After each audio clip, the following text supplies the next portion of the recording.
ضرورت ہے کہ ہندوستان کے کونے کونے کا ہر مسلمان اپنے طور پر ہر لمحہ باشعور رہے اور ہر آواز پر لبیک کہنے کو تیار رہے۔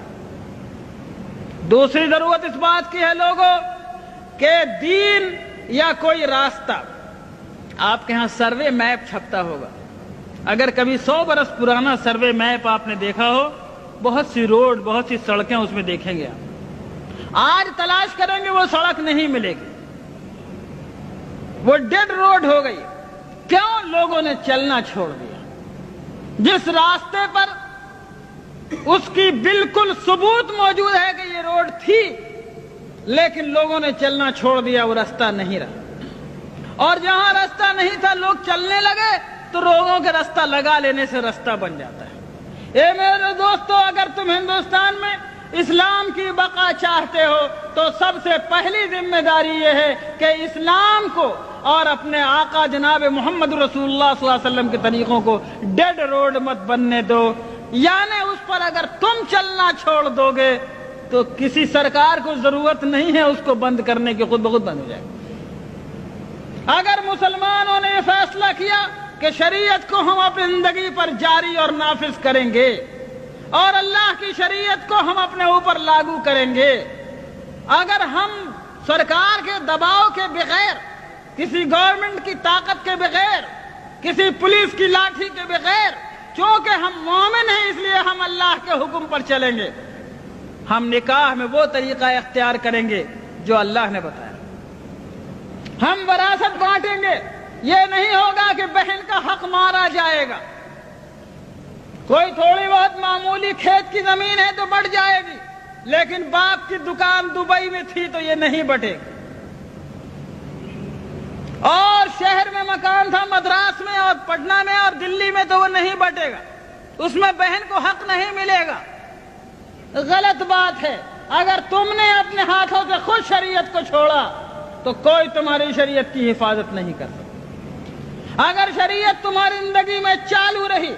تم شریعت پہ عمل کرتے رہے تو شریعت کو انشاءاللہ کوئی نہیں مٹا سکتا، اس کا بھی عہد کیا جا سکتا ہے، کوئی طاقت نہیں مٹا سکتا۔ بس پہلی ذمہ داری یہ ہے کہ لوگوں جس طرح نماز کو ضروری جانتے ہو، لوگوں جس طرح روزے کو ضروری سمجھتے ہو، زکوٰۃ نکالنا ضروری ہے، حج نکالنا ضروری ہے، حج کرنا ضروری ہے، اسی طرح لوگوں اللہ کی شریعت کو جہاں تک ممکن ہو اپنی زندگی میں جاری کرنا ضروری ہے۔ ٹھیک ہے، ہندوستان کے حالات میں ہم حدود و قصاص جاری نہیں کر سکتے، ہمارے اندر اس کی استطاعت و طاقت نہیں ہے، لیکن ہم قانون نکاح، قانون طلاق، قانون فسخ، قانون وصیت، قانون ولایت، قانون وراثت وغیرہ دوسرے معاملات میں اللہ کی شریعت کو ہم اپنے اوپر جاری کرنے کی طاقت رکھتے ہیں، وہاں پر ہم کو جاری کرنا ہوگا۔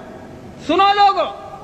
اللہ تعالیٰ نے ہم کو اتنے کا مکلف بنایا ہے جتنے کی ہمارے اندر طاقت ہو، اس میں کوتاہی کریں گے تو پکڑے جائیں گے۔ سیدنا امام بویتی رحمۃ اللہ علیہ بہت بڑے عالم گزرے ہیں، فقہ شافعی کے بہت بڑے امام ہیں۔ جب خلافت عباسیہ کا زمانہ تھا، مسئلہ خلق قرآن پر ان کو قید کر دیا گیا جیل خانے میں، ان کے پیروں میں بیڑیاں تھیں۔ جب جمعے کا دن آتا، جمعے کی اذان کے وقت اپنے جیل خانے کی کوٹھری سے گھسٹتے گھسٹتے زمین پر نکلتے اور مین گیٹ تک جیل کے پہنچتے، سارا بدن لہو لہان ہو جاتا، خون سے بھر جاتا۔ جب جمعے کی نماز پڑھ کے لوگ واپس آتے تو پھر یہ اسی طرح گھسٹتے گھسٹتے اپنی کوٹھری تک جاتے۔ لوگوں نے کہا حضرت آپ ایسا کیوں کرتے ہیں؟ آپ قید میں ہیں، آپ جمعے کو جا نہیں سکتے، پھر کیوں آپ گیٹ تک اتنی تکلیف فرماتے ہیں؟ کہا کہ اور کچھ نہیں، اللہ تعالیٰ نے کہا ہے اذا نودی للصلاة من یوم الجمعة فاسعوا الى ذکر اللہ، اے لوگوں جب جمعے کی اذان پڑھے تو دوڑو اللہ کے ذکر کی طرف۔